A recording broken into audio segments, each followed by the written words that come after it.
दादा भुसे यांचा अकरावीच्या प्रवेश परीक्षेवरून आदित्य ठाकरेंनी राजीनामा मागितला आहे. सोबतच तुमची ऍक्टिंग सुद्धा त्यांनी केलेली आहे.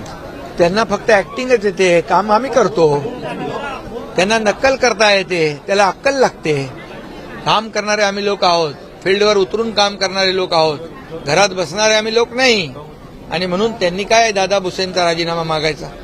त्यांना काय अधिकार आहे? युतीबाबत राज ठाकरे आणि उद्धव ठाकरे यांच्यात आणि यामध्ये जे हिंदीचा विषय आहे, हिंदीच्या विषयाबद्दल जे काही चर्चा सुरू आहे, जेव्हा महाविकास आघाडीच्या काळात माशेलकर कमिटीचा अहवाल कोणी स्वीकार केला, कोणी स्वीकृत केला? हिंदी अनिवार्य करा म्हणून मराठी, इंग्रजी, हिंदी हा अहवाल स्वीकृत कोणी केला? त्यावेळच्या तत्कालीन मुख्यमंत्र्यांनी. त्यामुळे सत्तेत असल्यानंतर एक भूमिका, सत्तेच्या बाहेर गेल्यानंतर दुसरी भूमिका, ही दुटप्पी भूमिका घेणारे जे राज्यकर्ते आहेत, जे पक्ष आहेत, यांना जनता जाणून आहे. ये जनता है, सब जानती है आणि जनता त्यांना याला रोकटोक उत्तर देईल. राज ठाकरे